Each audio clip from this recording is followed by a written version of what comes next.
Greetings. Before we officially start the show, I'd like to commend you on what a bold move you've made by choosing to consume this podcast. Is it going to be good?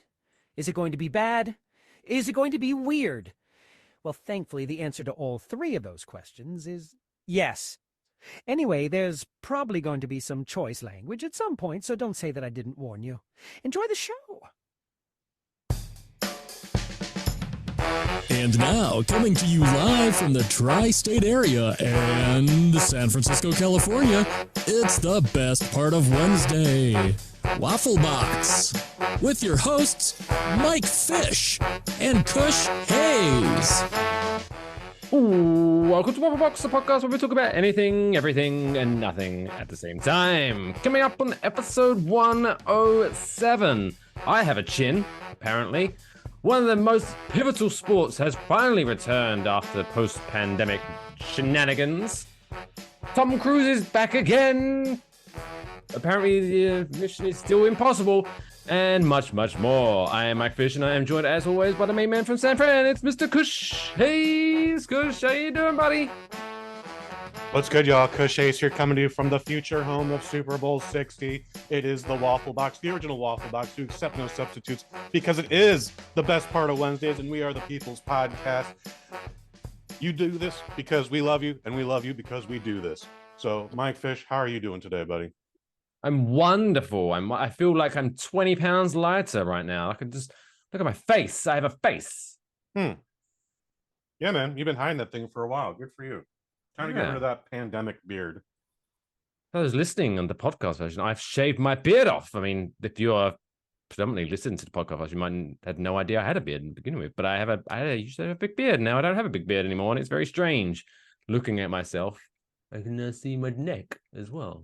Look at that. I have an Adam's apple. Look, I forgot about that, little buddy. Hey there, little Adam's apple. How are you doing? But yeah, it's caused a lot of controversy in my neighborhood. How's it now?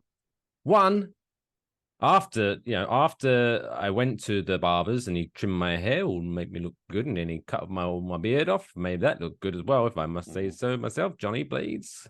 Shout out to you in Leonia, New Jersey. But yeah, I just went to, text someone, hey, what's up? And I went to unlock my phone, and my phone, the facial recognition, it was like, who the fuck are you? I don't know. Oh, hilarious. I didn't realize it was going to be that bad, but the phone was like, I don't know idea. So I had to reconfigure my facial recognition bollocks thing, which is crazy. And then I went to my local little corner store. We call them bodegas in this area. I don't know if there's, corner stores where I normally go in there and I buy a couple of pack of cigarettes at a time and lovely jubbly. And to this point, I've been going there for a long time. So I normally just walk in. He sees me. He says 1 or 2. And I normally say 2. And he gets the cigarettes. So he knows I get. Boom. I give him the card. Boom. Boom. I'm out. Quick transaction. Walked in today and he just stares at me. And I went, can I have 2 packs, please? And he's like, as soon as because I'm shooting in Ridgefield, New Jersey, not many people have my accent. As soon as he heard my voice, his face was like, and he just started, you look like a completely different person. And he was just like, it just became a thing. And he was just yelling and laughing. It's like, yes, can I go, please? I have a podcast to record. But yeah, he had no fucking idea what it was. It was hilarious. But yeah, that's the tale of my beard. I mean, I still have a beard technically, but it's definitely obviously lessened in length. But yes, the main reason being because obviously it's a tale of two cities. We were just discussing off air that it's a little bit chilly in San Francisco right now. Yeah, normal San Francisco day. It's currently 56 degrees, lots of overcast, definitely some mist in the air. Hopefully you don't get any dust on your car, because that shit will stick to it, like just pancake your car with dust. Yeah, that's about it. We got a lot of pollen. Whenever I wash, I get to give up washing my car at this point, because you wash your car, make it all look nice, and then the next day it's just covered in this green shit. It's oh, well, never mind. But no, that's because it's 99 real feel 99 degrees here in Ridgefield, New Jersey. Before anyone, because I know we do have listeners in the Texas area. I know it's hotter in Texas. It's not a big dick competition. It's still hot. Hot is hot. You might have a bit hotter. It's still hot here. Yeah, right. But that's before we get into the show. That's going to be my thing that I was going to complain about. This is my things that's grinding my gears because I've said this many times before off air, but now I'm going to bring it to the masses. I'm going to make it official. It might be an unpopular position. Might be an unpopular opinion. Maybe because I grew up in England where it's not a big thing. It's a big thing over here. But I'm going to say it. If I had a gavel, I'd boom. Air conditioning is bullshit. Fuck air conditioning. Here's why. Why is that? I love air conditioning. If I could marry air conditioning, I would. That's not natural. Well, I mean, last week we talked about a guy marrying a lizard, so have at it. That did happen, didn't? But I think, okay, air conditioning in principle sounds great, but it's people overuse it to the point where, look at me, again, if you look, I'm a very skinny man. I'm not a very big man. Sure. And so what happens is, so this morning, I had this little hoodie on thing, this little zip hoodie on. And then prior to me leaving for my journey into the city to go to see the dentist, this is a fun little dentist, but anyway, that's not the point of the story. I was like, oh, it's pretty warm out. And I checked my weather app. Oh, it's going to get even fucking hotter. I don't need the zip hoodie. So I just went out, shorts and t-shirt. Standard. Nice. I'm jealous. And then I get on the bus. And within 5 minutes, I'm fucking freezing. Because it's suddenly sub-zero with the AC on. Nice. But then you get used to it almost to a point where it's like, oh, it's a bit cold, but whatever, I'll get used to it. And then as soon as you step off the bus at your destination, fucking heat punches you in the face and it makes it feel even worse. I know that punch. Yeah. So it's like, you need to have that equal, like, just America, don't go nuts with your AC. Just take the edge off, make you feel nice when you go inside, but don't do it so where it just slaps you in the face. It's horrible. And then I get into the dentist office and they've got the AC on. So I'm sitting there in the dentist chair and I'm cold, but then I've got his fucking hands in my mouth and then the hygienist or whatever, his assistant with the suction thing in my mouth as well. So I'm just very uncomfortable today. I've had a day. You have had a day, man. And I think use a drink. So I could. I'm drinking Dr. Pepper right now because it's 3 o'clock in the afternoon as we're recording this, but whatever. But last thing, well, I was complaining now. So because I've had a day, Kush. I've had a day, so I'm just venting now. This is my therapy session. Yeah. Hey, I'm here for you, baby. I'm here. Let me be your soundboard. So bounce that shit off me. Obviously, cat out of the bag. I'm British. What? And stereotypically, British people and good teeth don't typically go hand in hand, right? Mm-hmm. That is the rumor is out there. And unfortunately, I may have been leaning towards the stereotype. Now, my teeth wasn't as bad as like the real stereotypes you see, where it's like, like they weren't fucked up, but they could have been a lot better. So I've been having some work done gradually to make my teeth look very nice, and now they look pretty damn decent, if you ask me. But because all the work they're doing, I guess they want to keep up to date because they like to have like dental records and scans to know that what your teeth look like, and they know what needs to be done next time, and yada yada yada. And so they put this thing in my mouth that scans my teeth, and so they have like a 3D model of my teeth. It's pretty neat. It is very neat. It's pretty damn cool, and I like when the woman touches the screen and you can see my teeth going whole 3D and shit. It's pretty damn cool. But I don't know about if it's every dentist or just mine, but the fucking camera that they use or the scanner thing is, how do I put this? It's the size of a remote control. Well, yeah, sure. I was going to go with dildo size, but sure, that works. And they're just like, I'm fucking deep throating this thing. It's very That's uncomfortable. not in your throat. It's not in my throat, but still, it's like every time they do it, I'm just kind of like, I gain a little bit of sympathy for the ladies or the gentlemen who like to put penises in their mouths. But it's horrible, horrible. So, men, if you ask your significant other to stick your penis in their mouth, have a little sympathy. Thank them. You get a running start on that thing. As soon as that bitch yawns, you're just like, I gotta run right in it.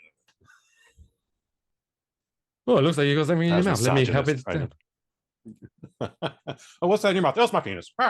Yeah, I don't enjoy it. So all the time. So if anything, it's very weird that from going to dentists in America, I have learned that at no point in my life do I ever want to give a blowjob. That's settled it. Okay. That doesn't seem my thing. That is actually the American Dental Association's mission statement. You will know if you want a penis in your mouth after this. It's that little slogan. That's their mission statement. How can you find out if you like giving blowjobs since 1914? Or maybe longer. Doing Jesus' work, I guess. That's what she said. But what have you been up to in the last 7 days since we discussed things going on? Oh my goodness. Yeah, I did a little house sitting. House sitting is maybe too strong a word. Friend of mine had to work, but he was expecting a very important delivery. He's like, I got this brand new massage chair coming in, and I need you to look out for a Kush, make sure the guys get in there and make sure they don't fuck with anything. Please test it, make sure it works. And I don't know how much you spend on this, but it's like one of those massage chairs that you see at like the mall. Like it's a whole apparatus. Like you have to it's like a lazy boy with engines. It looks like a sarcophagus, man. Like I feel like I need a degree to operate the thing. Like I sat in it and then you're just engulfed. Like your peripheral vision, like there's stuff right here, and then you put your arms here, and then there's something like kneading into your back, and like it's giving your legs and your ankles and your feet a massage all at the same time. It's like, this doesn't feel natural. I hate this. I hate everything about this. Like, how do I turn it off? Shit.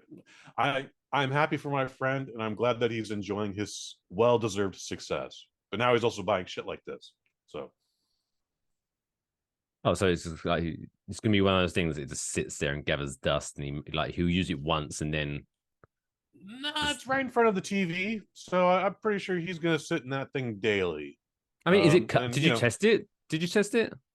Yeah, I tested. So is it? So if you don't put the massage feature on, is it a comfortable chair just without the things punching you in the muscles? I would say no, because you can't really recline in it. Like, I'm a guy who likes to recline or at least rock or lean on two legs. You're once you're in the apparatus, you're in the apparatus, man. You might as well be getting ready to blast off to the moon. Okay, like it's not. It is definitely designed for massages and massages only, and there will be no blowjobs in that chair. FYI. I'd be almost a little bit worried about receiving fellatio whilst I'm in a massage chair in case of some of the sudden movements. Just I'll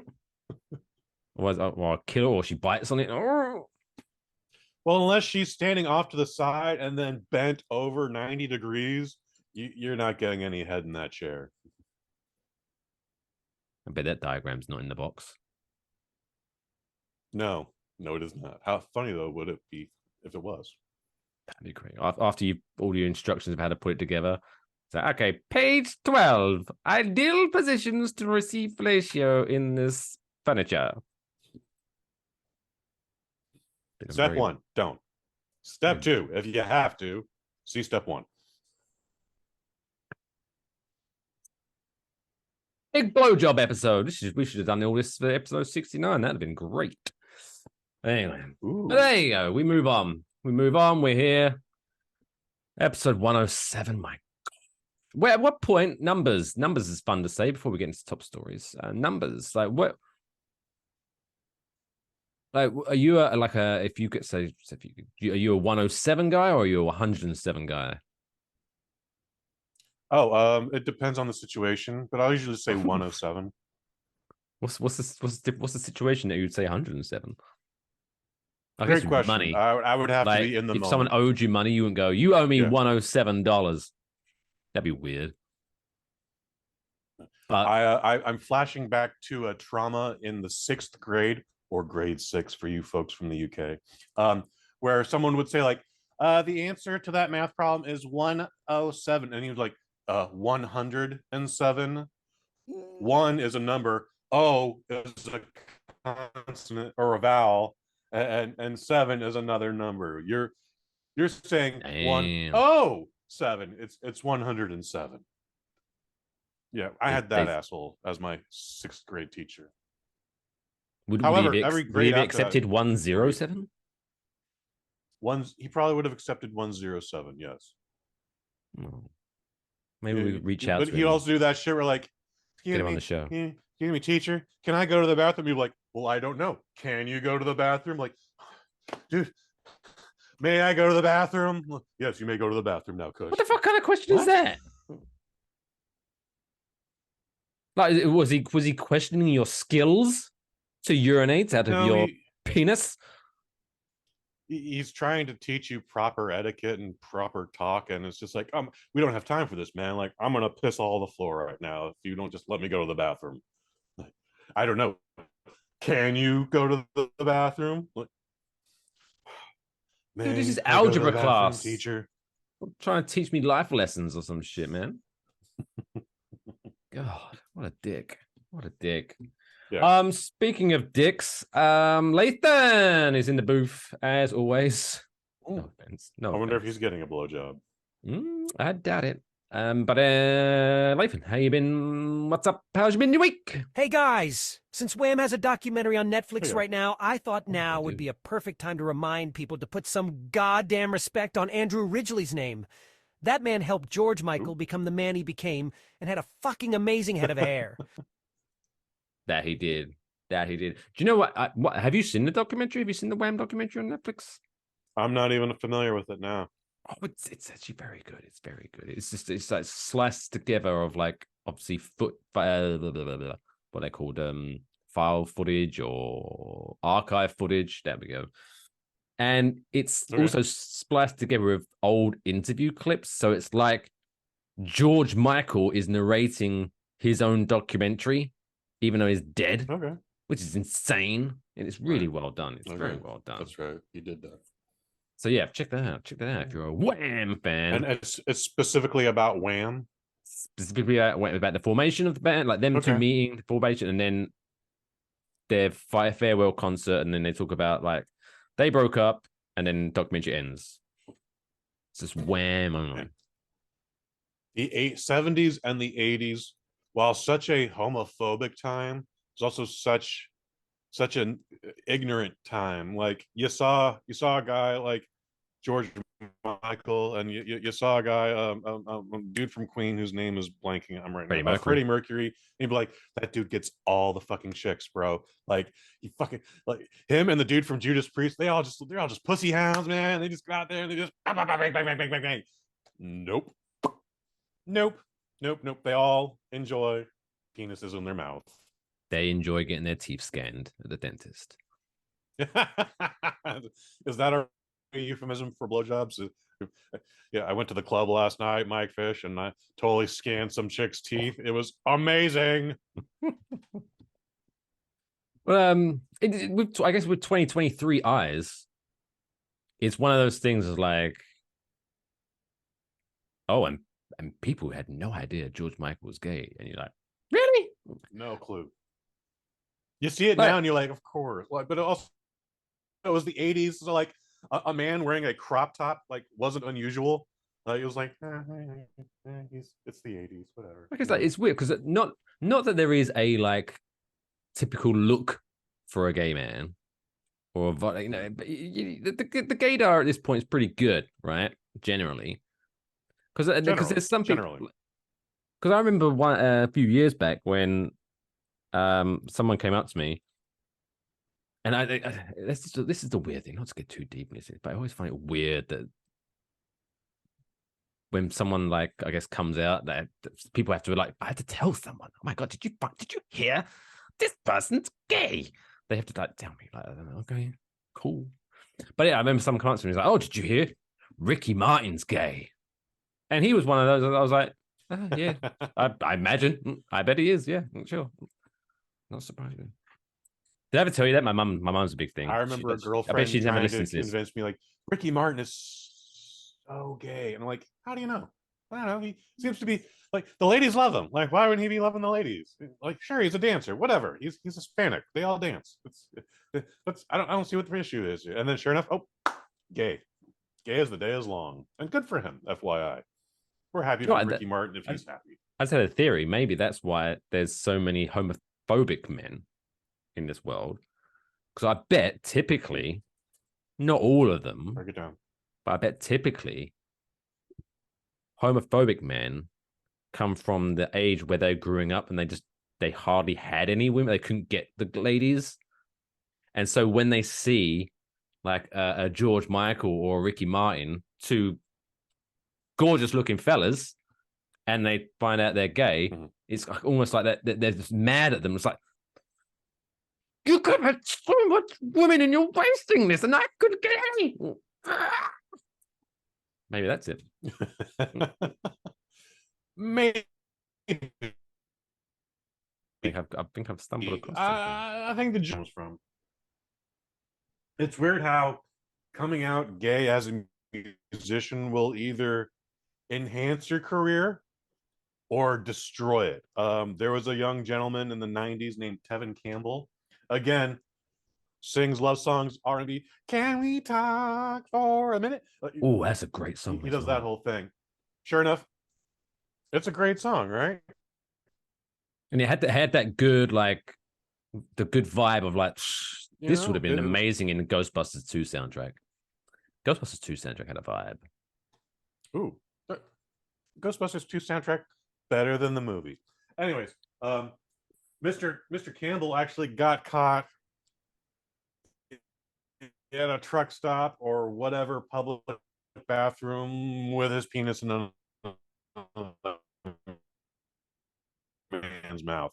Radio play, and he hasn't come out with a hit since then. I think he got to do the Goofy movie, and then just gone. Hate to see it.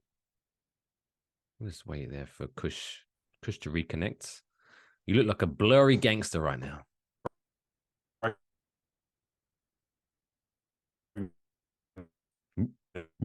Pause.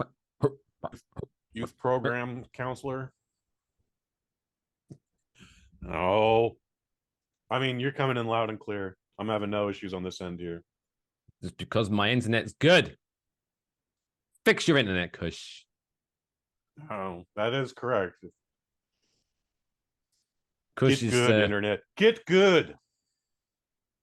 At this point, I'm just waiting to like be interrupted by your internet by going, "You've got mail." And then someone will phone the house and you'll get disconnected. That'd be great. Right, beautiful. I think it's back with us now. It's back with us now. I'm trying to download something on the internet. Hey, I was scared there for a second. Right. Woo. Sorry, I just froze. That was as dramatic as when I was phasing in and out last week. I was like, oh no, did mom and dad not kiss at the prom? Did they find out Tevin Campbell was gay and then not kiss? Oh no. Shout out to Kevin Campbell. Anyway, oh god, there he goes. Oh god. Let's kick into gear. Let's get the show into gear because otherwise we'll never end. It's time for this week's top stories. It's now time for this week's top stories. Top story this week, thank fuck, sports is back. I know you're probably thinking, what? It came back a while ago. But you remember, Kush, a couple of years ago, there was this thing You may have heard of it. It was called the COVID-19 pandemic. It was on the news a few times. I don't know if it reached you out there in the West Coast. Some people coronavirus ID 2019. Yeah. Some people got, I got, thanks to that, I've now got like 3 microchips in me tracking my every move, apparently, which is awesome because Bill Gates is a big fan of me. Too. But during that whole early thing, obviously, people had to stay away from crowds. So sports, big crowds at sports, can't have big crowds at sports and can't have people touching each other and tackling each other and things like that. So sports went out the window. No sports for you. And then gradually over time, they started coming back. Finally, after 3 long years, the pinnacle of sports 3 of them has finally returned. And we can enjoy it like God intended us to. Because this past weekend in Congham in England, the Snail Racing World Championships finally returned. Let's hear it. Let's give it up. Whoop. I missed that shit. Oh, what does anyone bet on? I'm happy to Snail racing. But yeah, Snail Racing event made its return this past weekend in England. But we're not going to get to this. This isn't the Dumb World Record segment, but this is a world record event. Because this Snail Racing World Championships was awarded the Guinness World Record as the longest running. This could qualify as a dumb world record, to be fair. As the longest running humane snail racing world championships. Like, that's fucking niche. Like, I want to see who holds the world record for the non-humane snail race. Who is that? What? How is it? How do you have a non-humane? Are you just throwing them? Cracking a whip at it, throwing bricks at it. Move, you stupid snail! God, down faster! I got $10 on this. Oh. But yeah, apparently that's so yeah, it returned finally. Which was the story doesn't really go into why it was delayed for so long, because it just says that it's returned after being suspended in 2020 due to the COVID-19 pandemic. So did they just forget about to do it in 2021, 2022? Because I guess maybe it's now World Championships. Like, oh shit, that was supposed to be. It would be terrible if any of those snails caught COVID. Right? You have to like space the lanes out a little bit more, stitch up little masks for the poor little snails. Make it safe. They got little snail masks on. Maybe that's why. Maybe that's why it was a humane event, because they couldn't run it until they finally worked out how to vaccinate the snails. Oh, and now they're finally vaccinated the snails. Itty bitty little snail syringe, just a little. And then it's like boop boop boop boop. It's striking him. But yes, you'll be glad to find out that because who's wondering, the event was founded by a Tom Yules in 1960 after he attended a snail racing event in France. Of course, the French. The French. Like, but imagine the Snail Racing World Championships in France is more like a Hunger Games situation. Like, the winner doesn't get eaten. That's how that works. Because French love that escargot. Who is the first weirdo to look at a snail and go, my stomach is a rumbling? It was definitely a French person. Slimy bad boy in my stomach. I have, without pulling up the internet in front of us right now, I would have to imagine it has something to do with one of the wars. Like, you're just surrounded by debris. There's nothing to eat. Food's not coming in for at least a week. Oh, there's some snails over there, and well, they do look kind of juicy. They're definitely not dry. I reckon it started with dare. Surely it was a dare. Had to be like, you eat it. I don't want to eat it. You eat it. I'll give you one Come franc on. if you eat it. I don't know. Jean-Luc, I bet you 10 francs You want to eat that snail?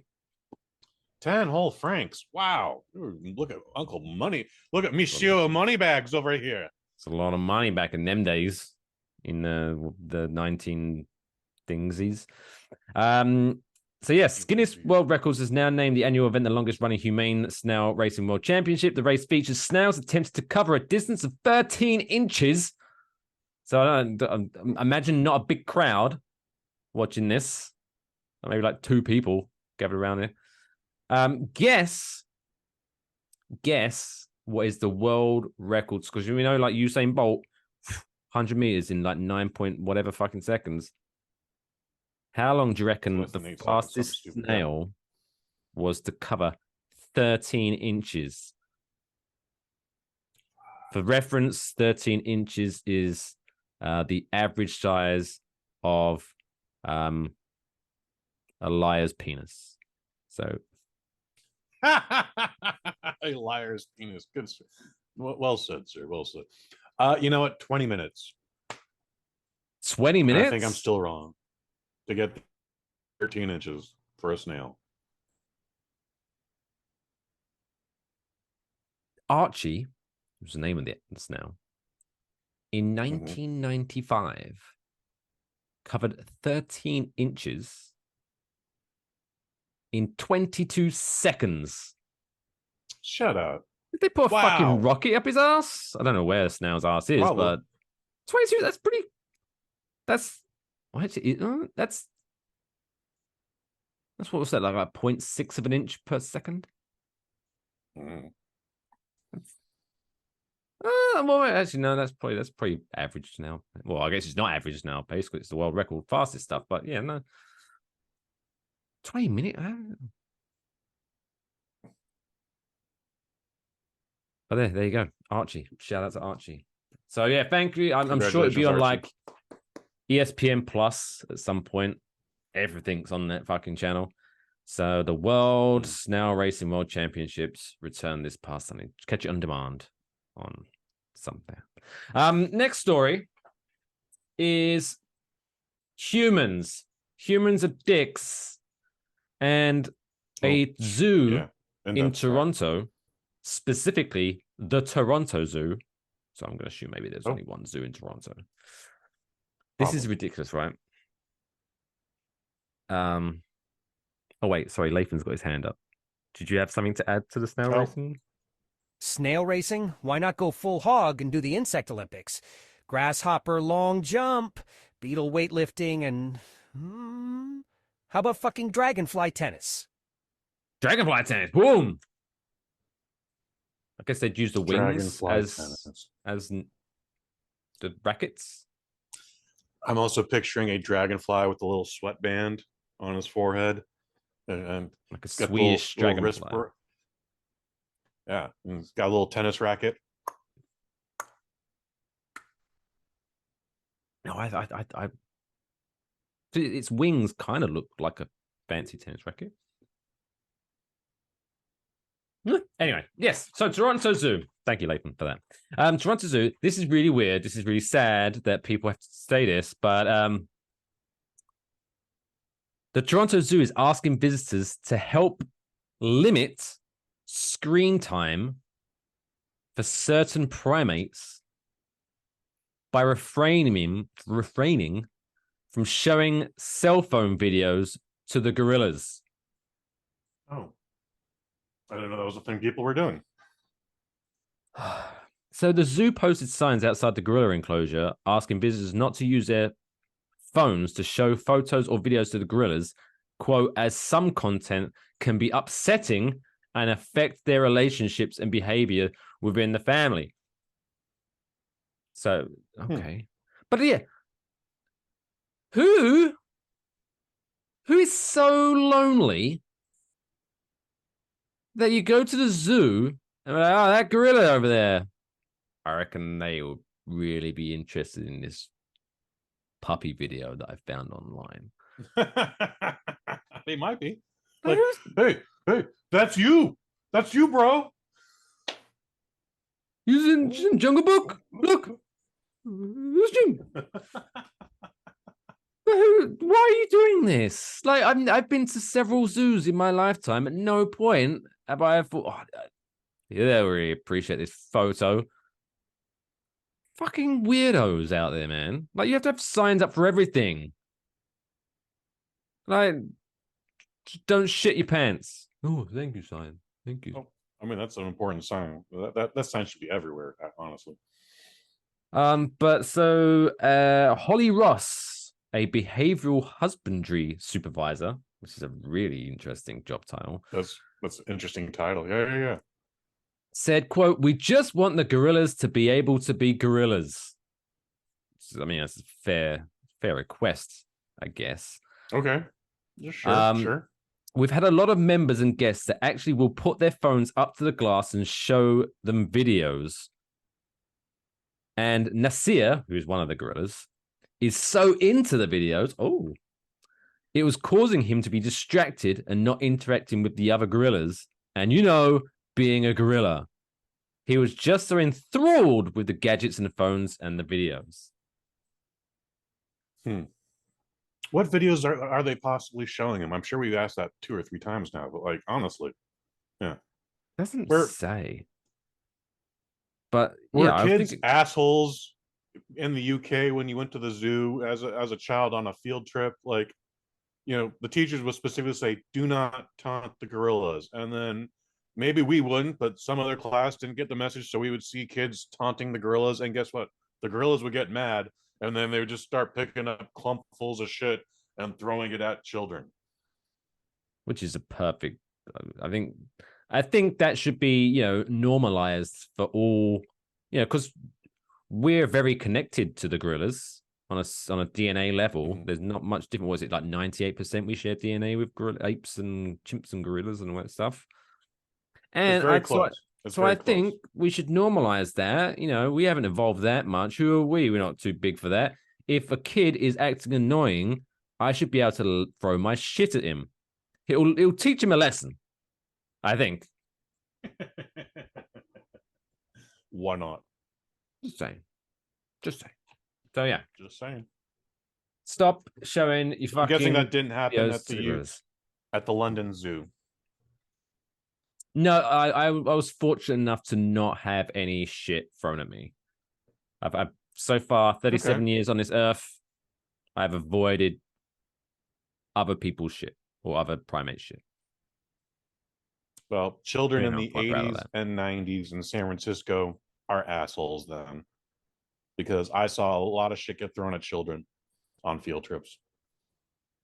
They should just put up a giant sign that says, "Listen here, Susan, I know you haven't got many friends, but the gorillas don't want to watch your TikTok dance either.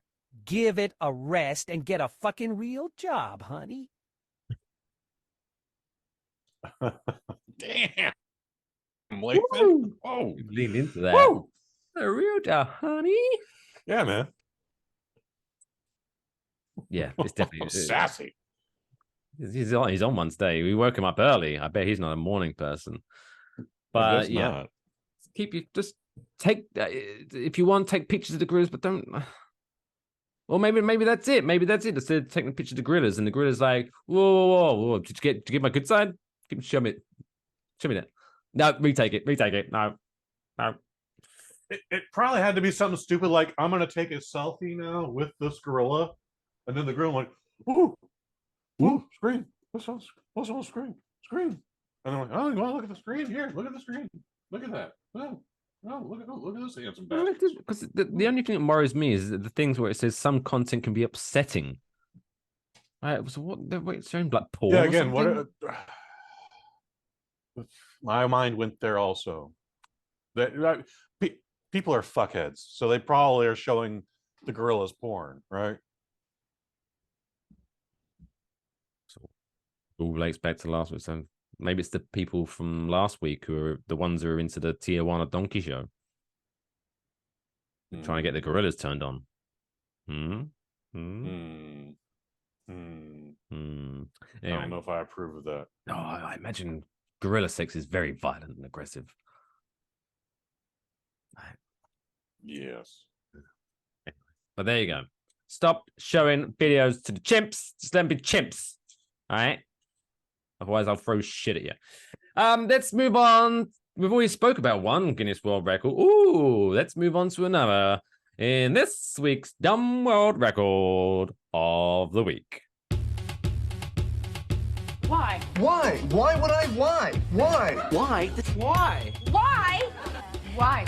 Why would you want to do that? Okay, this week's Dumb World Record comes to us from España, the home of bull riding or bullfighting and the running of the bull and other really dumb stuff where a really big angry animal is running at you. It's dumb. That is dumb. Anyway, that's the dumb part. Quote, a serial record breaker from Spain added a new title to his name by running. Can I get a? Do we have a drum roll, Lathan? Do we have a drum roll, Lathan? No. Okay, brilliant. Work on that for next week, please. By running 100 meters whilst wearing high heels. Oh. Okay. Yeah. No, it's too late. Too late, Lathan. Too late. Jeez. For sake. Yeah, he did a 100 meter sprint like whilst wearing high heels. So Christian Roberto Lopez Rodriguez, which is far too many names if you ask me, or maybe too many syllables here. What is it? Christian Roberto Lopez Rodriguez. It's 11 syllables. That's just obnoxious. 34-year-old donned 2.76-inch stiletto heels and ran 100 meters. Now you're already like 0 for 1 on working out how fast things go. So try to claw back some dignity here, Kush. Imagine a 34-year-old man wearing 2.76-inch stiletto heels. How fast can he run 100 meters, do you think? Jeez, because we're using the metric system here, I'm not even sure how long 100 meters is, but I will just say 15 seconds. Not bad, actually, not bad. 12.82 seconds. So this dude was about, because in the Olympics, the 100 meter, that's the big main event. That's all people care about. It's a 100 meter sprint. And that's one Usain Bolt did the whole, as me previously said, about 9.7 seconds. This dude was like 3 seconds off the world record, and he was wearing high heels. I don't know why he's fucking around with this. He should put on actual running shoes and see how far he might be able to make the Olympics. He might. He's got the benefit of having half a hoe in him, because he wouldn't be able to do that. That's little stilettos. That's my impression of running in stilettos. Because I will never wear them. It's very easy. Because I'm Mr. Rodriguez said, quote, the preparation was very exhaustive and specific. Well, yeah, that's yeah. Thanks for you gotta find the right shoes that fit. There, buddy. You know, training to run 100 meters in 2.76 high heel stilettos. The training for that was pretty specific. Well, good. I bet it probably helped. And then he said, quote, I find it very challenging to be able to run in high heels at high speed. Then why the fuck did you do it? Because it was there, senor. Fucking hell. Just do something else. Apparently you're a serial. He doesn't say what other records he broke, but you're a serial record breaker. Do something else. I don't know. But there you go. I would so like I guess to put him up against any average hooker on the outskirts of the bad part of town and I bet they're faster. I bet those ladies are faster. Like, just go up to him and like get him to stand next to her inconspicuously, and then just walk up to her and like snatch some money out of her hand and see how far she goes. I bet she could break that world record. No, if snatching money out of her hand is going to lead to something violent happening. So don't do that. However, get a police siren and just play a few decibels of that, and then watch the fun happen. Like, oh, that's. But then they're like run and scuff. It's like, no, you're supposed to go in a straight line. You're ruining the world record attempt. Fuck's sake. Well, the chicks that don't run on a straight line, they lose. How about that? Maybe, because apparently rumor has it, right? Because on a certain side of town, I know it's not in Vegas. Is it Reno? There's one area around that area where prostitution is legal. And so there's a specific street. I don't know what the street is, but where literally like the border is on that street. So on one side of the street, there's nothing. And then literally on the other side of the street is just lots of prostitutes just lining up. And so rumor has it. The laws in Nevada are weird. Like, go ahead.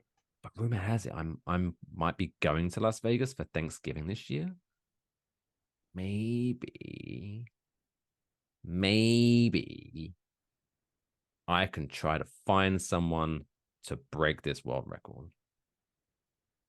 Oh, that'd be fun. It'll cost you some money. What did you think I was gonna do? It'll still cost you some money. But Yeah, what did you think I was gonna say? For the sake of your marriage, I would avoid interacting with any women of the night or any in sex Vegas, workers it's of any gender. Possible. Every time you Not go true. into a casino and you're playing the slots, there's always one coming up to you. It always starts the same way. Hey, honey, you got a spare cigarette, honey? And you give them a cigarette, and they go, "So, what are you doing in there right now?"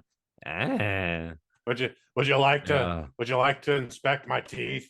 Are you staying Would you like in to the take a digital hotel? scan of my teeth? $50 for you to inspect my teeth. Congratulations, the antibiotics have worked, so I'm all clear, honey. I'm ready to go. Ooh. But no, I wasn't. That would have been a weird segue of like talking about, a person breaking the world record for 100 meters and wearing 2.5-inch high heel stilettos, and then you saying that a hooker could probably run that very quicker, and then me going, speaking of which, I might fuck one in Vegas. That'd be a weird segue. You might. It wouldn't be the smartest segue you've ever had. No, In fact, I am we should not- just erase this from our. Let's just erase this. Splash that out right out of your skull. There you I got a spam message coming through. go. Oh, It says, did good that evening. Nigerian prince get back to you? No, it just says, good evening. How was your day? Lovely. Thank you for asking. Yeah. That's I the don't know whole how that message. scam works. Am I supposed to text back saying, who the fuck are you? And then just by texting them back, they can steal my identity? I don't know how that works. Oh, we're moving on up to the Fanta, baby. Uh-oh. Ooh. Shit's about to get crazy on the flippy floppy side. Because that does bring it close to the first half of episode 107. Still to come, middle of the show quiz, Mission Impossible 7 Part 1 review. Oh, fucking hate that title already. And much, much more. So stick around. Smash that subscribe button, all that good stuff. You know what to do, jolly old Nick. And we'll be right back after this short break.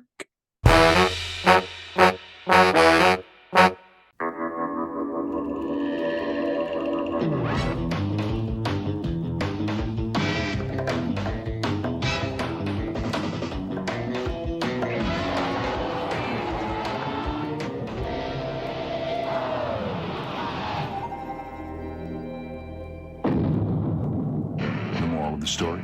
Get the world's fastest sport utility vehicle. Introducing the new 245 horsepower Grand Cherokee 5.9 Limited.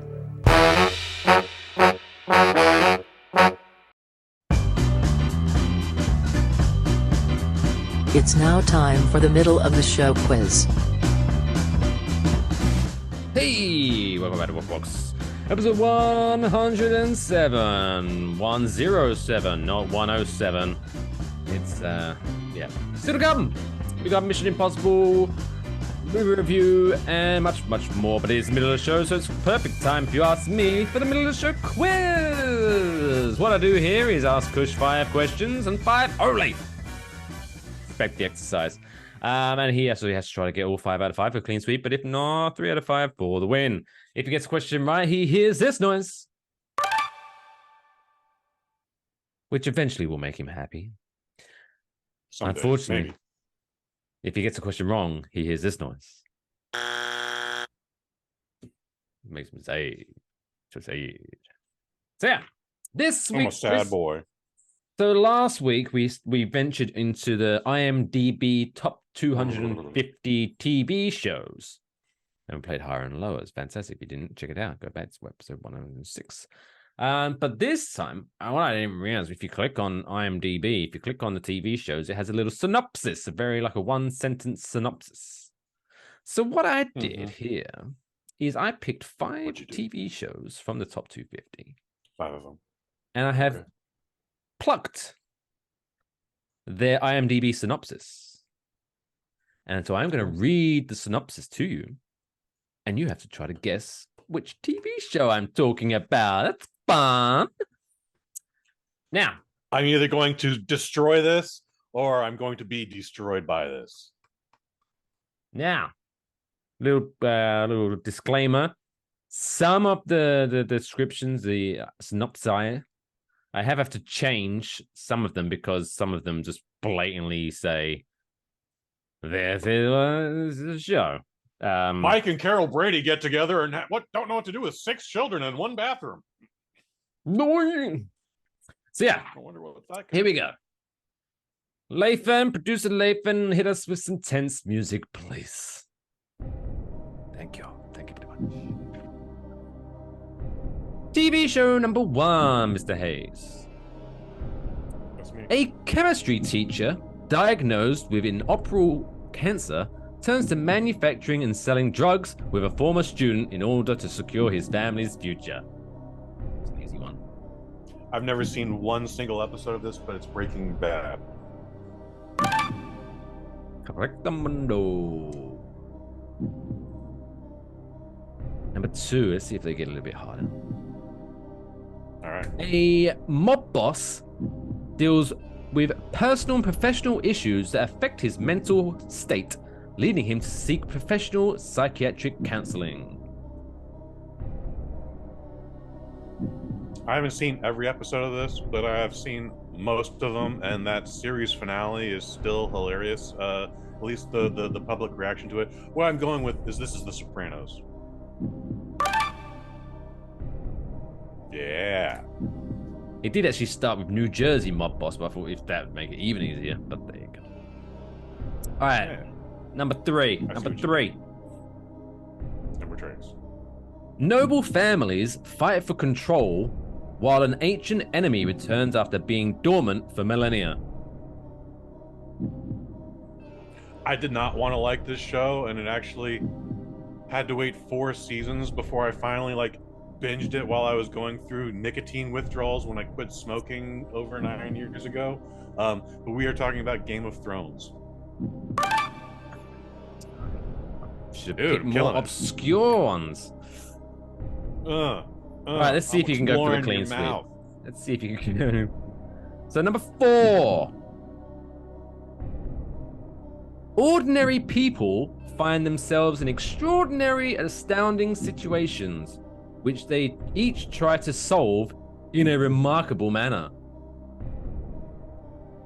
Actually, I'll be impressed if you get this one. Holy shit. This sounds like a game show. Oh, Squid Game?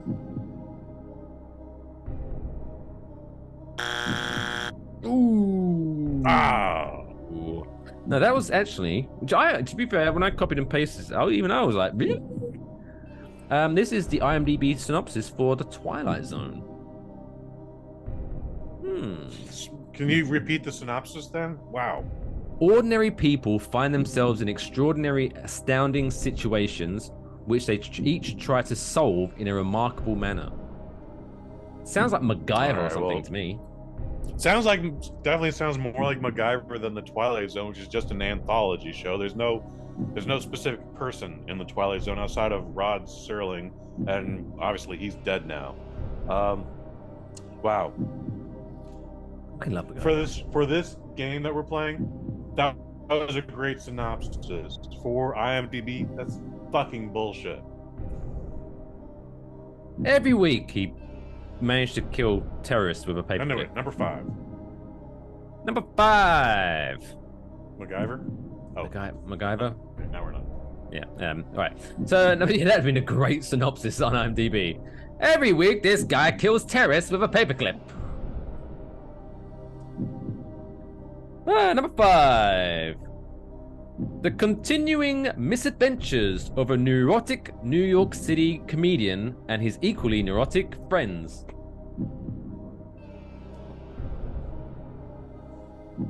See, this is a tricky one. My mind is telling me I want to go one direction, but related to the same people, it could go the opposite direction into a whole different show. But I will just succumb and say Seinfeld. But this could also be Curb Your Enthusiasm.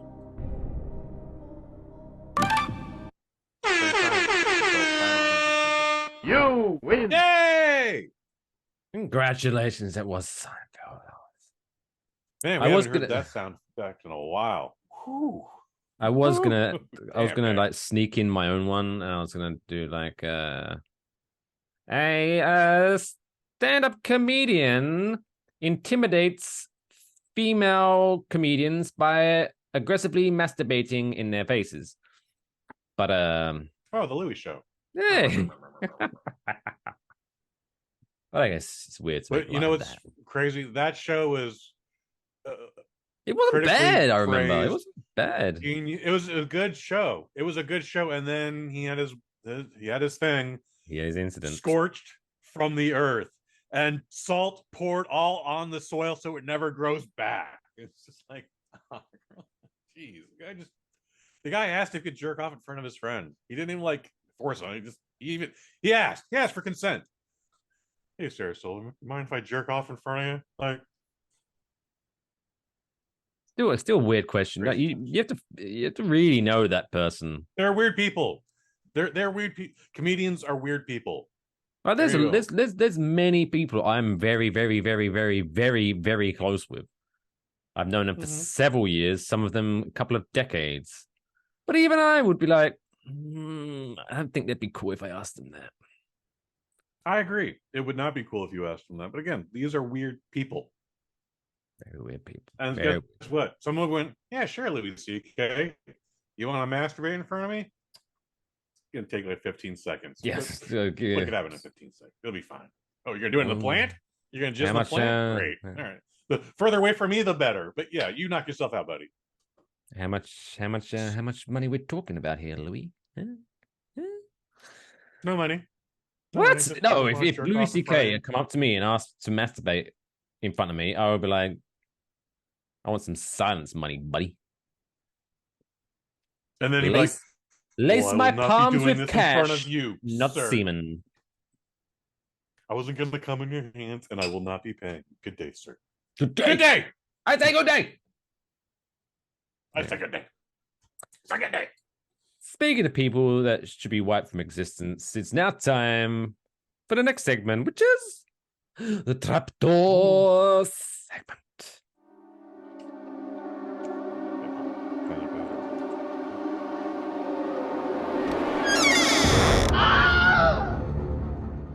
Happy birthday to Mr. Benedict Cumberbatch, who today celebrates his 47th birthday.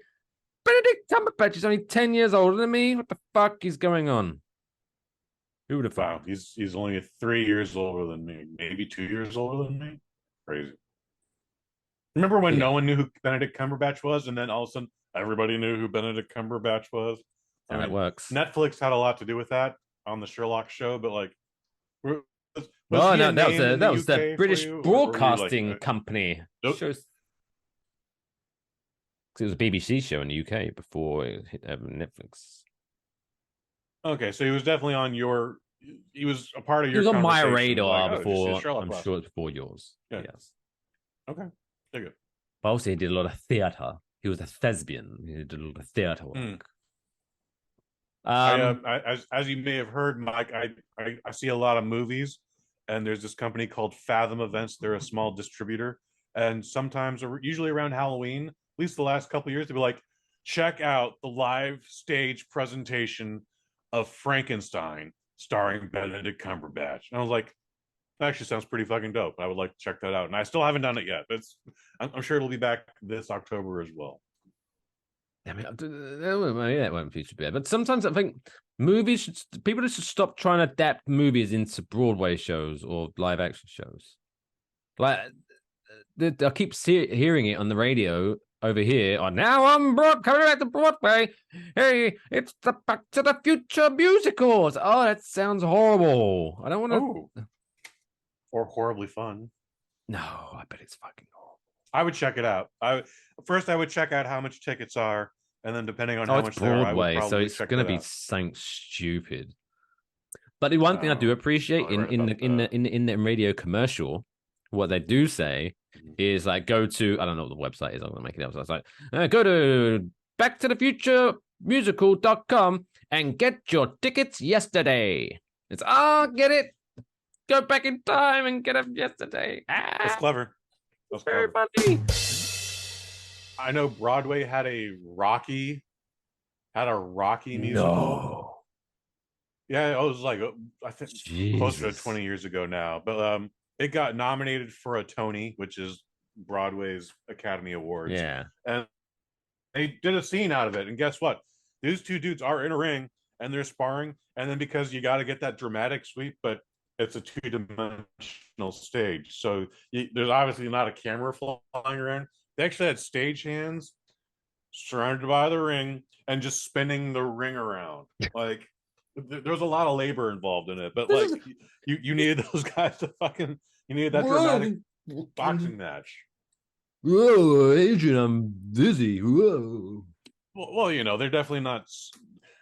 I'm sure they would like to be spinning it faster if they could, but it's still a boxing ring, and those things, you know, 1.5 dizzy boxing. Tons. It's put it in the Olympics. You get dizzy. Well, you get punched in the face and you're dizzy. So sure. No, you do the whole, you know, close your eyes and I'll spin you, like sit on a chair and I'll spin you around 10 times and then go fight each other. And you're like, what? I mean, you could just pour a half pint of rum down my throat too and get the same effect. No, that's a different category. That's drunk boxing. The International Olympic Committee wouldn't dare mix alcohol with the prestige of the dizzy boxing category. But yeah, maybe I'll have to check out on YouTube, see if I can find that. Is it like a reenactment of the movie? Like, is there a scene in there where it's like at Rocky's apartment and he's like, I want to have sex with you, and she's like, no, I don't want to have sex with you, come on, have sex with me, I'm gonna pin you up against this wall, I love you now. Is that from the musical? Come on, see my children. That was amazing. And Why do you have that title? That captured on video. Clip it. You're so funny, Mike Fish. You're so fucking funny. Rocky the Musical. Anyway, I never got to see it. It might be on YouTube. That's a great question, and we should find that out after the show. Yeah. Let's strapped off. So yeah. Anyway, this is a very totally. You can tell that I put this together last minute. Since it's Benedict Cumberbatch's birthday, we are celebrating that by deciding which actor who has previously played Sherlock Holmes on TV or in the movie is the worst and has to go down the trap door. Sherlock Holmes special. Lovely jubbly. So, and I'm assuming you've seen most movies. I only know of Cumberbatch and Robert Downey Jr. Ooh. I'm not a big Sherlock guy, so I'm going to be surprised by this list, I feel. Wow, here we go then. So I'll put them in the new order then, since I'll go over the ones you've seen twice already, and then I'll do the surprises. So the 4 options on the trapdoor this week are from Sherlock Holmes the movie, Robert Downey Jr. Option number 2 from the Sherlock TV series, Benedict Cumberbatch. From the movie Holmes and Watson. Whoa! I'm sorry. Who did not hear? I did not hear the answer at all. Like, I heard the TV show and then went. Oh, well, Benedict Cumberbatch, the birthday boy. Okay. All right. Oh. Go Anyway. for it. All right, number 3, please. Option number 3 from the movie Holmes and Watson, Will Ferrell. Or option number 4 from the Netflix movie Enola Holmes, we have Henry Cavill. Oh, okay. So your 4 options there: Robert Downey Jr., Benedict Cumberbatch, Will Ferrell, or Henry Cavill. Okay. So you're working. This feels pretty simple. So we're not getting rid of Henry Cavill. Also, the Enola Holmes. It has been brought to my attention now multiple times, and multiple times I've still been surprised. Oh, that's a movie and not a TV series on Netflix? Oh, okay. I still have no desire to see it. It's not bad, but actually. Henry Cavill, like, is it good? Yeah, because it's obviously it's based on the book Enola Holmes, so it's the focal point is Sherlock Holmes, his little sister. Oh, no, I had no idea that there was even a book about Enola Holmes. Yeah, Henry Cavill plays Sherlock Holmes, and I can't remember now off the top of my head. It's been a couple of years since I've seen it. There's some fella that plays what's Sherlock's his brother, Sherlock Holmes' brother's name. Montague. I don't know. Because of the Cumberbatch series, I know Sherlock had a brother, and then I was like, oh, he also has a sister now. Whatever. Also, there was a guy who finally, after 100 years, without having a Sherlock Holmes, just wrote a brand new Sherlock Holmes novel, and it became a bestseller. And then that man went on to direct Star Trek II: The Wrath of Khan. Like, oh, you might know what to do with ancient properties. You did great with Sherlock. How about you direct a Star Trek movie? Anyway, but yeah, so yes, it's Millie Bobby Brown, who I can't stand. So I was shocked that I actually enjoyed. She's from this like movie. Stranger Things, right? Yes. Henry Cavill plays Sherlock Holmes. Sam Claflin. He plays Mycroft Holmes, the other brother, and then Helena Bonham Carter plays Eudora Holmes, the mother. That's Sherlock's mom. Sherlock's mom, yeah. Okay. But yeah, it's not bad. If you like I say, don't go out your way to see it, but if you ever I've got nothing else to do, it's not that bad. But I did leave wanting more. Like, I really liked the chemistry between Sherlock and Mycroft, and I was like, I get it. I get it's a Enola Holmes movie, but I kind of want to see more Sherlock and Mycroft. But there you go. Okay. Well, always leave them wanting more. Wanting more is the best reaction you can have as an audience member. So that's good. Anyways, Henry Cavill, you're not going down that trap door, sir. Benedict Cumberbatch, it's your birthday. So you're also not going down the trap door because it's your birthday. We're going to save you like it's your birthday. He's a great actor too. Like, I appreciate very, very good. The majority of stuff I've seen him in. I hated his role in Star Trek Into Darkness, but that was not his fault. He just signed up for the role. Do you know what he was fantastic in? What was he fantastic in? Zoolander 2. Did not see it. Oh, he is fantastic. He is hilarious. You should check it out. Yeah. I'll just take your word for it, but yeah, I bet he's a funny dude. I bet they put him in a funny situation. That's probably the funniest thing about that movie. Maybe. Anyway, so he's safe. Yeah. Robert Downey Jr., you're not going anywhere either, buddy. Like, the world loves you.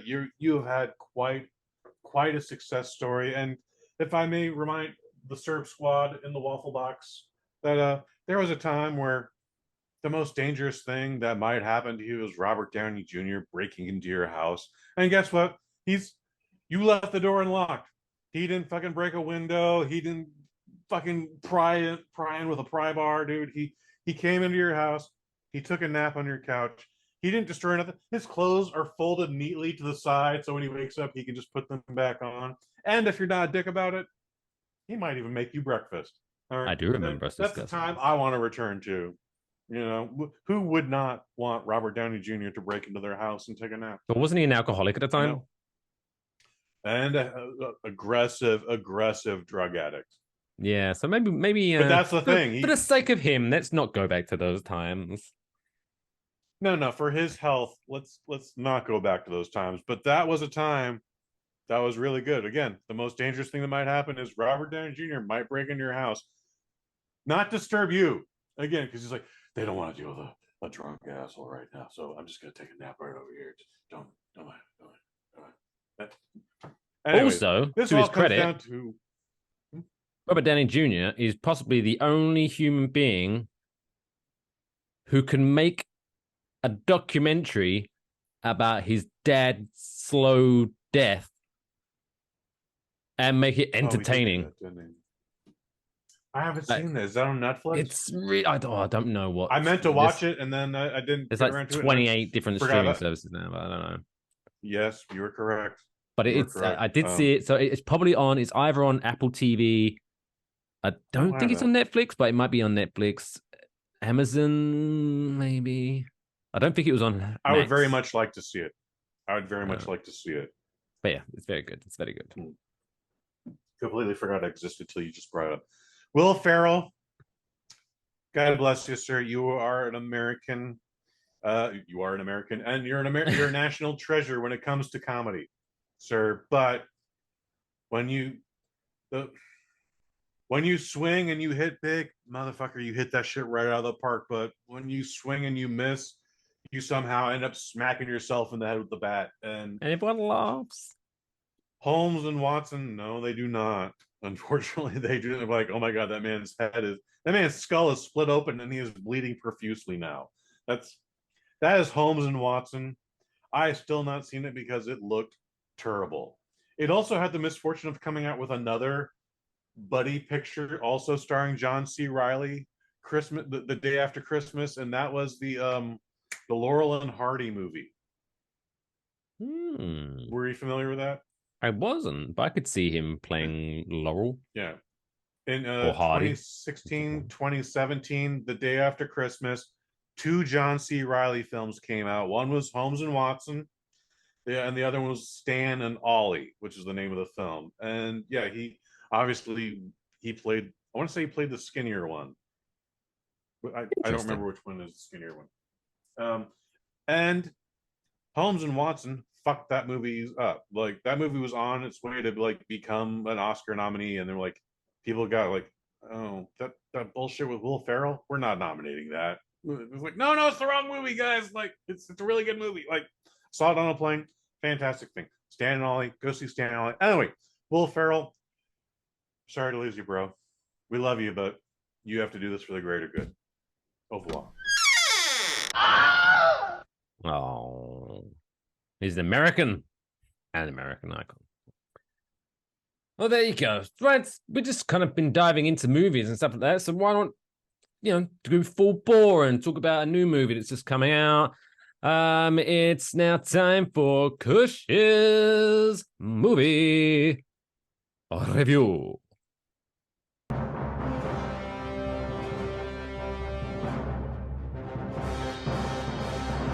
Kush's movie review.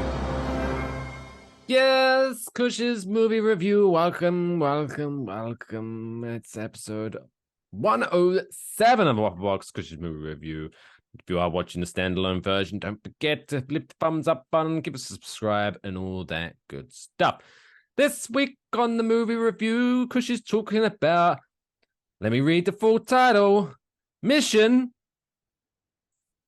Impossible Dead Reckoning Part 1. Ugh. I hate movies that do this shit. Hey, do you want to come see this movie? Oh, by the way, there's not going to be an ending. Enjoy. So I'm actually happy to report, unlike Fast X, unlike Spider-Verse 2, both movies that we're promised you're definitely getting a sequel after this. And here's a hard stop. Mission Impossible actually has a fucking ending. Like Tom Cruise can choke on some shrimp salad tomorrow, die, leave this mortal coil, and we won't get Mission Impossible 7 Part 2. And this would be a complete movie. There's still a cliffhanger. There's still some things we need to work out, but yeah, man, we actually get a complete movie here in the vein of Empire Strikes Back. Ooh. It's not Mission Impossible's Empire Strikes Back, by the way. That's just the example everyone likes to use. By the way, in my attempt to dress up like an agent of the Impossible Mission Force, I somehow ended up looking like a member of YouTube. So I'm gonna just change these glasses out for a second so I can at least read my review. There we go. Hot damn. Woo! Look at me. Oh, now you look like John Lennon's about to break into someone's house.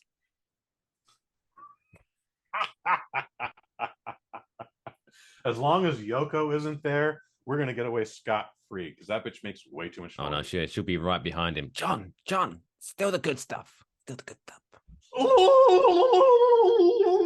Imagine all the people tied up in the lounge.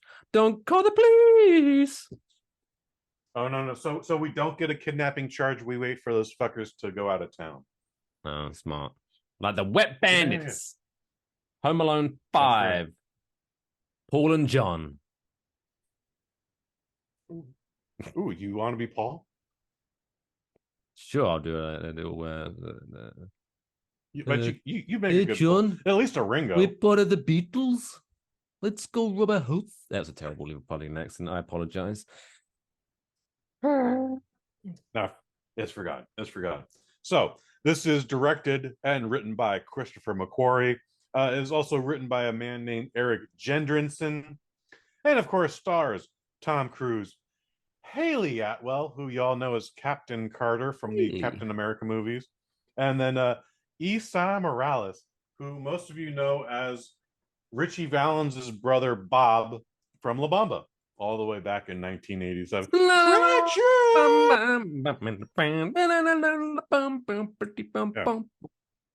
Dude, I am so happy they made Esai Morales the villain in this. Like, he is amazing, and guess what? You only want more Esai in this. He's just, dude.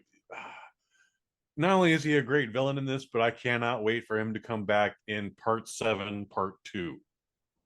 Okay, I still don't know how these numbers work out. All right, but that's some Final Fantasy shit. Esai Morales will return. This is Mission Impossible, and you know what? The Fast and the Furious saga gets a lot of grief for being the same movie every time, and somehow Mission Impossible is also guilty of that, and yet it gets a pass because, well, Tom Cruise does all his own stunts. Well, the Fast and Furious crew also tries to do all their own stunts, and anyway, Mission Impossible is the same goddamn movie every single time. 7 movies now, and it somehow still manages to exceed itself. Yeah, maybe the worst one is Part 7, but it was John Woo, and they were trying something different, and it was the late 90s, and shit. I dare you to have a bad time during that because it was just such a bizarre film. But then J.J. Abrams took over in Part 3, and then they just got better with each edition.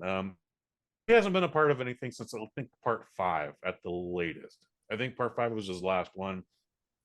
And then Tom Cruise took over so that he could do all of his own ridiculous stunts, hanging off the side of an airplane, jumping off a cliff, a halo jump with the aforementioned Henry Cavill.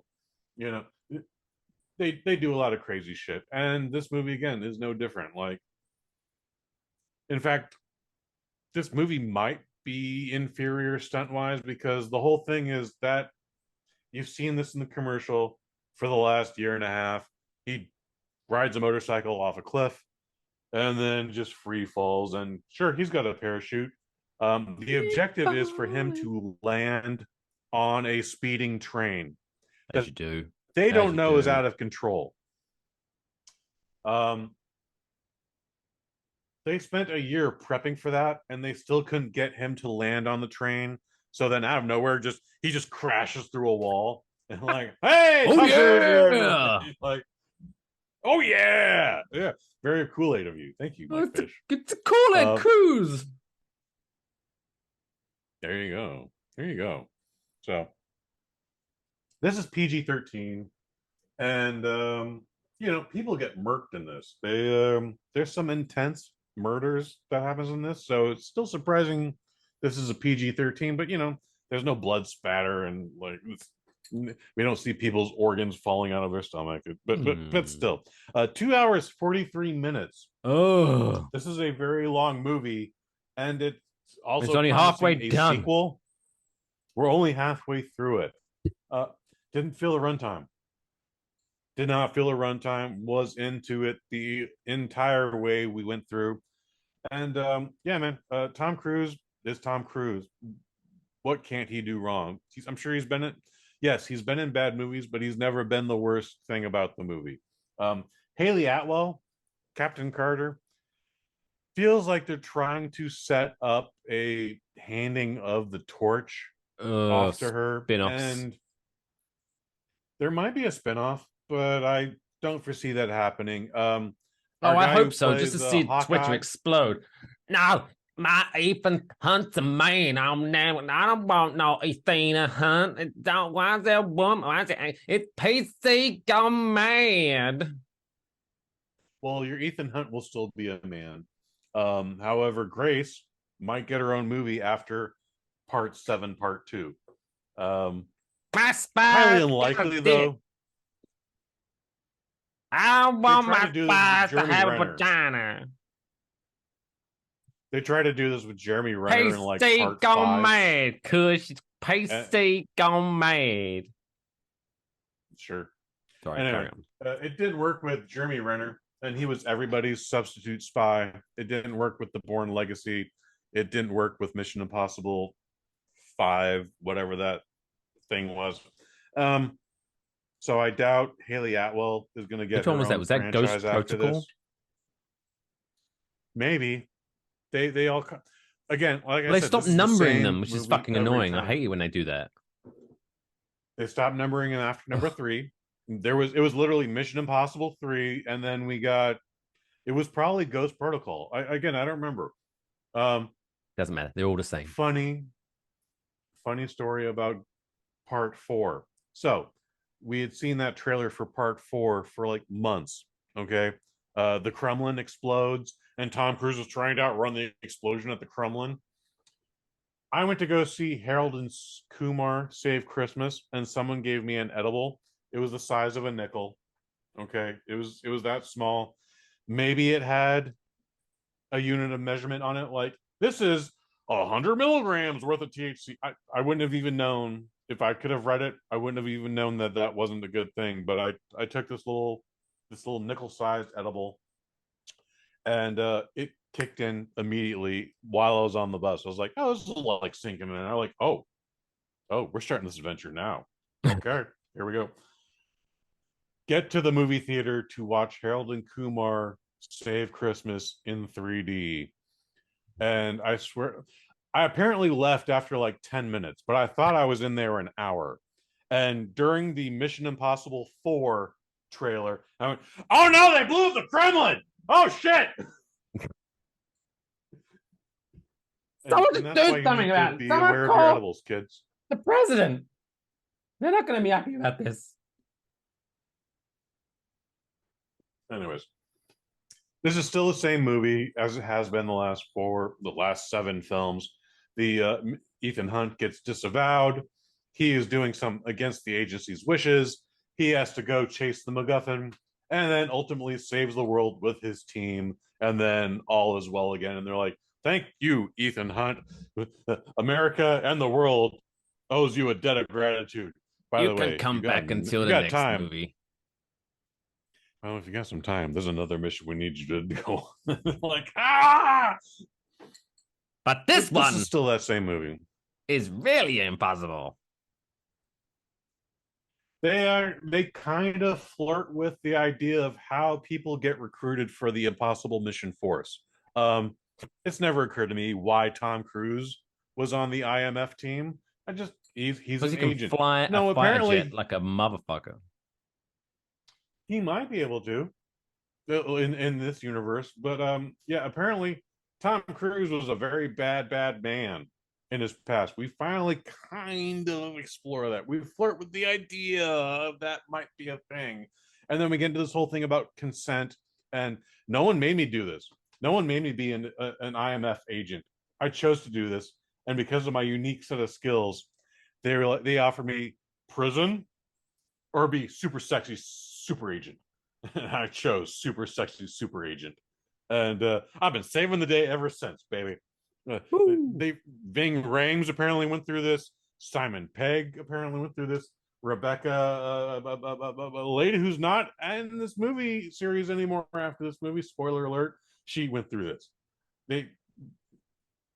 Their whole lives is to have blame thrust upon them should shit go bad. It's crazy.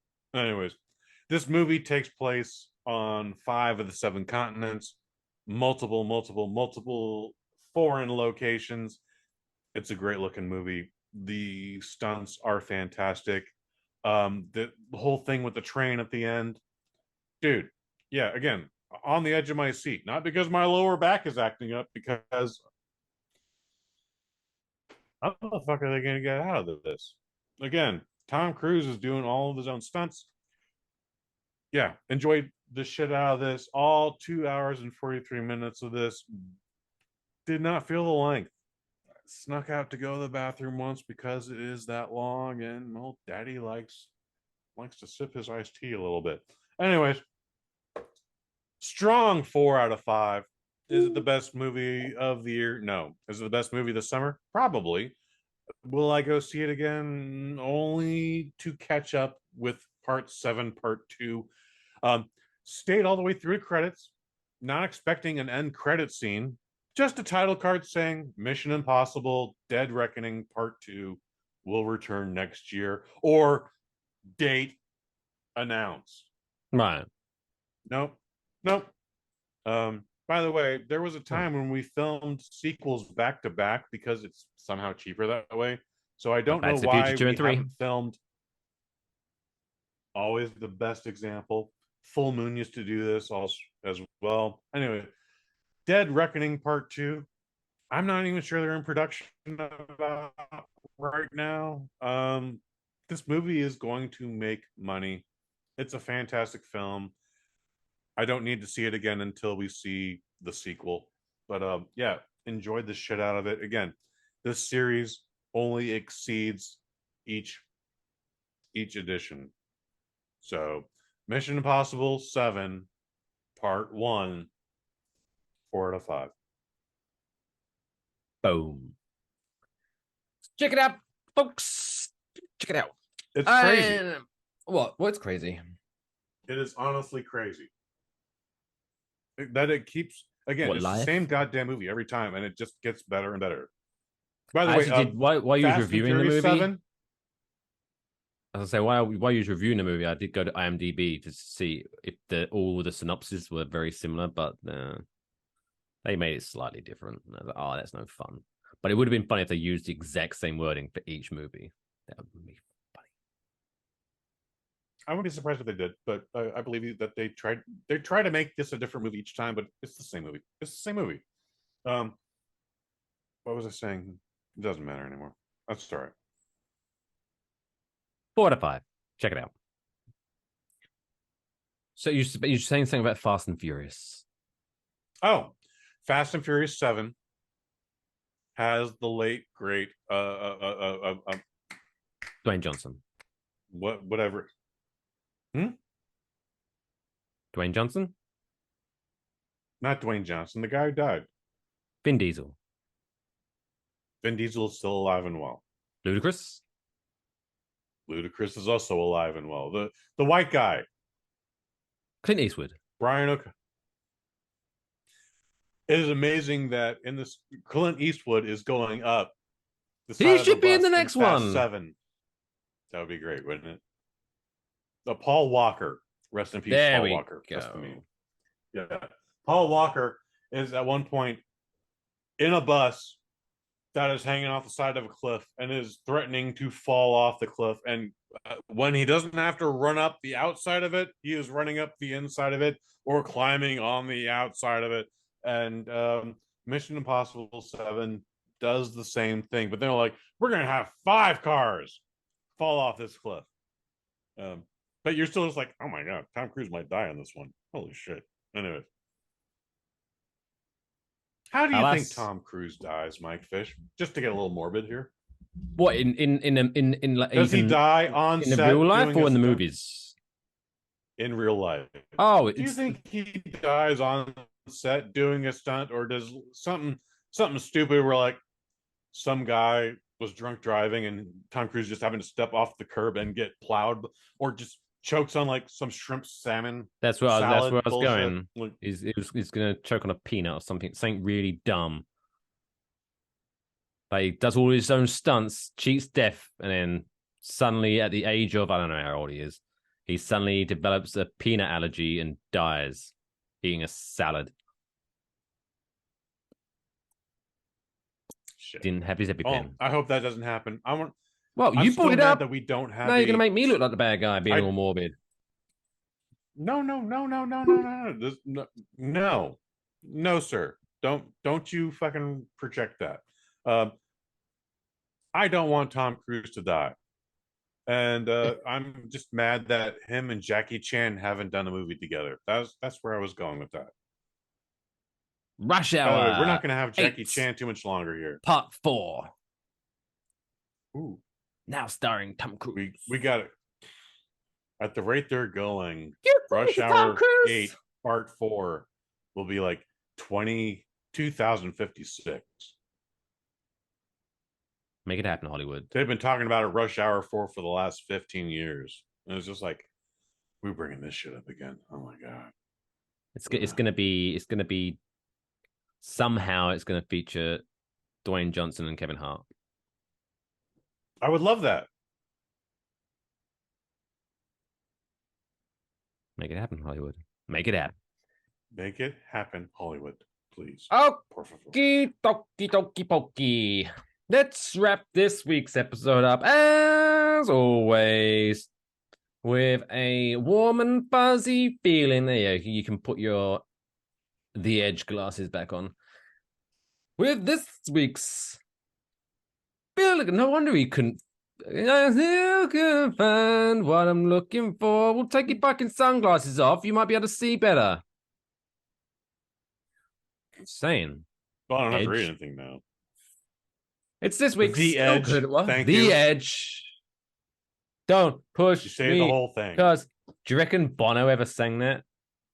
Don't push me. Yes. Because I'm close to the edge. And the Edge is like, fuck. Yes. Every time he has a fucking tequila, he does this. It's pissing me off. Anyway. I bet there was a chain of weeks where he did that just to annoy the Edge, and I bet that shit was funny every fucking time. And then because they're Irish, fisticuffs happening, and well, then it didn't happen anymore. They're always out there, Lucky Charms. It's now time for this week's Feel Good Story of the Week.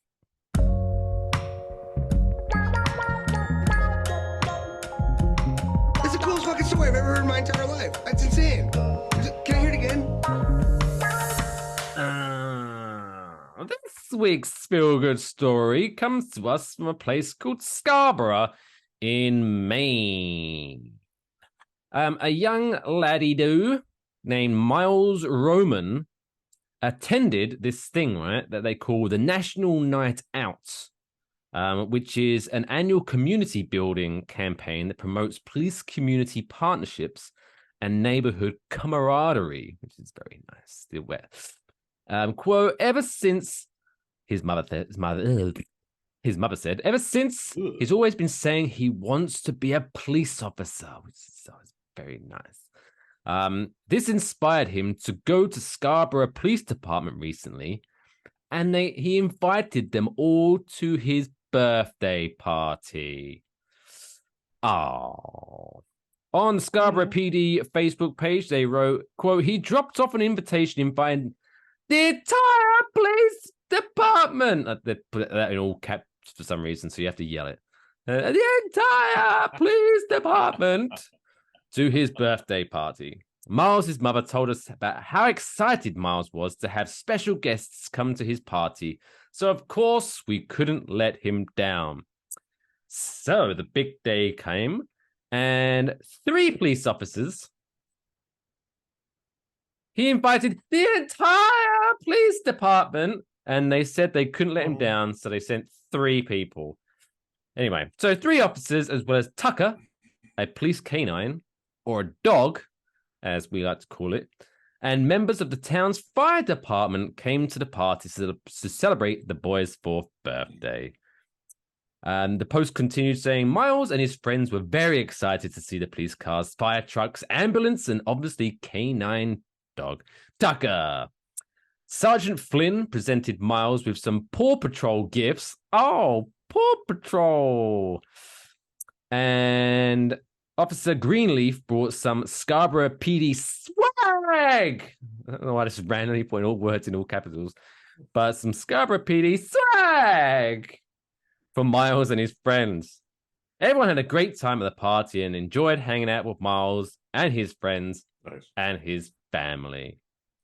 Oh, that little 4-year-old boy is very happy for his little birthday. Isn't that nice, Kush? It is nice, and yeah, this young child is living in the police are our friends lifestyle, and I'm proud of him for that. That'll last a couple of years. Entire police force couldn't. Well, only a few more years until it's like po. Not impossible. In fact, it only needs one bad incident for that to happen. But yeah, they obviously couldn't send the entire police force because they all got to work. I mean, what's going on in Scarborough, Maine? Really? You always hear that on the news. I feel like a lot of shit's going down in Scarborough, Maine again. Ugh. I feel like there's a lot of meth going on in Scarborough, Maine. I could be wrong about that. I could be very wrong. Hopefully, I am wrong. But yeah, no. The police force has to do their job. It was nice that 3 folks showed up. Ooh, we're looking this up. I love this. Yeah. So we're gonna look at. So do. Oh, okay. So what you got, Fish? Annually in Scarborough, there's 7 violent crimes, 342 property crimes. And what's the population? Oh, I've really gone down the rabbit hole now. Population of Scarborough, Maine. I'm going to guess 90,000 people. 20,352. Oh, wow. Well off, but still. So that works. So the crime rate is 15.47, which I don't know what that means, per 1,000 residents, 15 of them get crimed every year. Nice. And on the total crime index, which is 1 being very bad, 100 being the safest, Scarborough score 31. Oh, that's very low. Right. So maybe they shouldn't be going to a fucking birthday party. What are you doing? That's what I'm saying. Together. It was nice that 3 of them could show up. I bet they were on their day off too. You reckon? Probably. Yeah. I hope so. And they're like, hey, I want some birthday cake. Who doesn't love birthday cake? I might even get a little to-go bag. Like, might have a party popper in there and one of those stupid fucking thumb puzzles where you go like, anyway. Well, there you go. Congratulations, Miles Roman. Happy birthday. Enjoy your 4th birthday. And even though you are taking away police from the mean streets of Scarborough, Maine. There you go. But anyway, That wraps up another tweet Waffle Box, although there you go. Don't forget, if you do want to contribute and send us some stories that you think would be fun for us to talk about and waffle on about, send all your stuff to enjoywafflebox@gmail.com. Don't forget to go enjoywafflebox.com for all the links of how you can watch, listen, follow, and all that good stuff. You can follow us at WaffleboxPod on Twitter, Instagram, Facebook, and Threads, and even TikTok. We're on Threads. I put a TikTok video up the other day. Ooh, also exciting. Yeah. Kush, you do some podcasts. What can people look forward to on Bosnet.family? Guys, last week I had the privilege of being a part of the Not a Strong Start podcast, and they let me use the audio for this week's microdose. It's a cheat. I'm sorry, it happened. But we are talking spoiler edition of Indiana Jones 5, and we got some shit to say about it. And they were in a tight show, so it's within an hour. You're gonna love it, I promise you. Wait, like a toiga. You can follow me at OnlyMikeFish. Follow him at Kush_Hayes. You can follow Producer Lathan at Producer Lathan on Twitter. So it's good night from me. It's good night from him. Good night. Say good night, Lathan. Good night, everyone. Don't forget that avocados are a fruit, not a vegetable. You'll thank me at some point for reminding you. See you all next week. Beautiful stuff. And on that note, take care of yourselves and each other. That's all, folks.